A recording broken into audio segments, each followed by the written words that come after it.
She mocked me, saying she deserved someone richer while sitting in my car, eating food I paid for. That's when I knew I was done. I played along, promised her the expensive surgery she craved, and let her think she had it all figured out. But on the day of her big moment, everything fell apart. No appointment, no surgery, and no way back home. By the time she realized the truth, her things were in garbage bags. But that wasn't even the worst part. What happened next? Well, you'll want to hear this. So let's begin. She sat there, legs crossed, clutching the takeout bag I'd just paid for, shoveling fries into her mouth like she owned the world. The greasy scent filled the car, mixing with the overpowering perfume she drowned herself in before we left. She didn't even bother looking at me when she said it. "A woman like me deserves someone richer than you," she laughed. It was a smug chuckle, like she had just stated an undeniable truth, like I should already know my place beneath her, like I should be grateful she even wasted her time in my car, eating my food, breathing my air. I gripped the steering wheel, not out of rage, not even out of shock, but from the sudden clarity that washed over me. It wasn't some sudden explosion of realization. No, it was a slow, creeping wave that finally reached the shore. I had always known she was materialistic. That was no secret. I had seen her eyes light up at expensive things, how her mood shifted depending on how much money I spent on her. At first, I convinced myself it was normal. Some women just like nice things, right? I believed that if I worked hard enough, if I provided enough, she would eventually appreciate me, not for my wallet, but for who I was. But that moment in the car shattered the illusion. I glanced at her. She was scrolling through her phone, smiling at whatever meaningless nonsense she was reading, completely unfazed by what she'd just said. No hesitation, no guilt, no second thoughts. I could have responded. I could have asked her, "Then why are you still here?" I could have pointed out the irony of her mocking my finances while sitting in the car I paid for, eating food I paid for, on our way to a restaurant she demanded. But I didn't, because at that moment, I saw her for what she truly was, a parasite, a leech that had latched onto me, draining whatever benefits she could get. She was never there for me, only for what I could provide.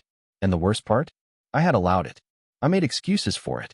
I thought about the years I had wasted, the endless attempts to make her happy, the vacations, the gifts, the times I let her family look down on me as if I were lucky to have her. And the intimacy? That had dwindled long ago. She used sex like currency, offered in small, calculated amounts whenever she wanted something. Even then, it was never passion, only obligation. The worst part? I had accepted it. Until now. She finally noticed my silence. "What's that look for?" she asked, stuffing another fry in her mouth. I just smiled because I knew this was the moment everything changed. Not for her. She had no idea what was coming. But for me, I was done. I didn't say a word that night. Instead, I drove us to dinner like nothing had happened, let her order the most expensive meal on the menu, and watched as she sipped her overpriced cocktail, smirking like she had already won. She had no idea that in my mind, I was already gone. Over the next few days, I stayed quiet, calculating. I observed her, how she only touched me when she wanted something, how her smile only ever brightened at the mention of money. But I didn't feel sad anymore. I didn't even feel angry. I felt relieved. I knew her weakness, her vanity. She was obsessed with appearances, with ensuring everyone believed she was living the perfect life. And recently, that obsession had fixated on one particular demand: breast implants. For months, she had been dropping hints, sending me screenshots of clinics, influencers showing off their curves, whining about how she deserved the procedure, how it was only fair I paid for it. To her, it wasn't a request, it was an entitlement. That's when I knew exactly how this would end. I played the role perfectly. One evening, while she scrolled mindlessly on her phone, I sighed and ran a hand through my hair, putting on my best defeated look. "Maybe you're right," I said. She barely looked up. "About what?" "About what you said in the car," I replied. "Maybe I haven't given you enough. Maybe you do deserve more." Now I had her attention. She straightened up, tilting her head. "Oh, you finally realized that, huh?" I forced a smile, pretending to be ashamed. "I want to make it up to you. I want you to feel as beautiful as you deserve to feel." Her eyes narrowed slightly, calculating, suspicious. She had spent so long pushing me down that she didn't know how to react to me suddenly handing her everything she wanted without a fight. But eventually, Greed took over. "So what are you saying?" she asked. "I'm saying I'll pay for the surgery." Silence. Then a slow, self-satisfied smirk spread across her face. "Finally," she muttered. "Not thank you. Not I love you. Not you don't have to do that. Just finally." She had no idea this wasn't a gift. It was my goodbye. Over the next few days, I let her plan everything. She chose the most expensive clinic in the city, bragging to her friends, posting cryptic little hints on social media about big changes coming. She acted like this was her greatest achievement, like she had won some kind of prize. And all I did was smile, nod, and play along, because she thought she was getting exactly what she wanted. She had no idea she was walking straight into a lesson she would never forget. The morning of her supposed surgery, she woke up earlier than usual, practically vibrating with excitement. She spent extra time on her makeup, even though it would be wiped off later at the clinic. She wanted to take pictures, to document everything, her journey, as she called it. She barely acknowledged me as she got ready, too absorbed in the fantasy she had built around herself. This wasn't just about her body. It was about validation, about proving she was better, hotter, more desirable. Dressed in designer sunglasses, a matching athleisure set, and pristine white sneakers, she aimed for effortless glamour. She spent the entire car ride taking selfies and typing away on her phone, likely posting vague captions like, "Today's the day," or "Big things ahead." She craved admiration, envy, and attention. I stayed quiet. I didn't need to say much. When we arrived at the clinic, I parked right in front. She barely waited for the car to stop before stepping out, tossing her hair over her shoulder, already playing out the dramatic reveal in her head. I followed her inside, watching as she strode to the reception desk with smug confidence. "Hi, I have an appointment for surgery today." The receptionist, a professional-looking woman in her 40s, gave a polite smile. "Of course, can I have your name?" She gave it, barely paying attention, already scrolling through her phone again. I stood behind her, hands in my pockets, silent. I watched as the receptionist typed, frowned slightly, then typed again. "I'm sorry, but I don't see your name in our system. Are you sure your surgery is scheduled for today?" She finally looked up from her phone. The first flicker of doubt appeared in her eyes. "What? Of course it is. My husband booked it. He spoke with someone here." She shot me a glance, expecting me to fix whatever mistake had been made. I just stared back. The receptionist checked again, more out of politeness than necessity. Then she shook her head. "No, ma'am, I'm afraid there is no appointment under your name. No payment, no paperwork, nothing." For the first time that day, the smug confidence on her face cracked. "That's impossible," she snapped. "Check again." The receptionist obliged, but returned with the same answer. I watched the confusion morph into frustration, then panic. She turned to me, demanding an explanation. "What the hell is going on?" I shrugged. "Looks like there's been a misunderstanding." Her face twisted. "You said you booked it." "You said." "I never booked anything." I interrupted, my voice calm and even.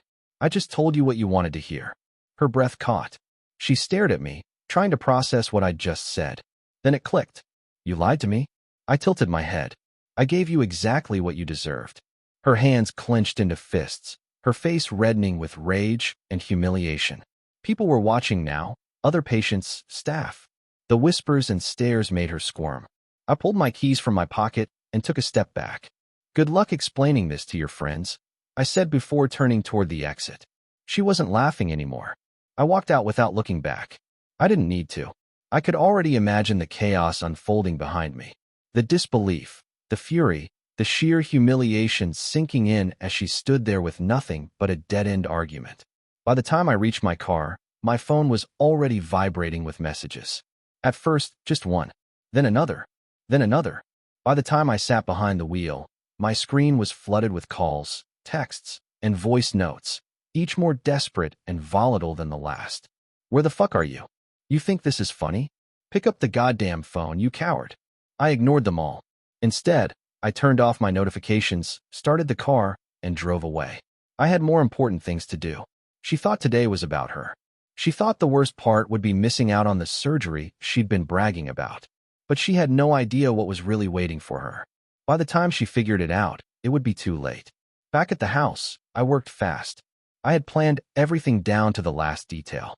The locksmith was already waiting when I arrived. He didn't ask questions, just replaced every lock, every entry point. Meanwhile, I moved through the house, gathering her things. I didn't pack them neatly. No folded clothes or organized bags. I dumped everything. Purses, shoes, makeup, all the overpriced junk she hoarded like trophies, straight into garbage bags. Her designer dresses, luxury skincare, and jewelry, all of it went to the curb. Her phone kept buzzing, but I never answered. By the time I was done, the house felt different, lighter, like I had finally scraped off years of rot that had been suffocating me. I stood in the doorway, looking at the mess on the pavement. This was what she had reduced herself to, trash on the sidewalk. Then I left. I parked a few streets away, somewhere I could watch without being seen. I didn't have to wait long. When she finally arrived, I could see the rage radiating off her before she even stepped out of the Uber. She practically threw the car door open, stomping toward the house, her phone still clutched in one hand, typing furiously. Then she saw the bags. I watched as she froze, her mind struggling to process what she was seeing. Then she marched up to the door, grabbed the handle, and nothing. Locked. She pounded on it, screamed my name, kicked the bottom of the door. Nothing.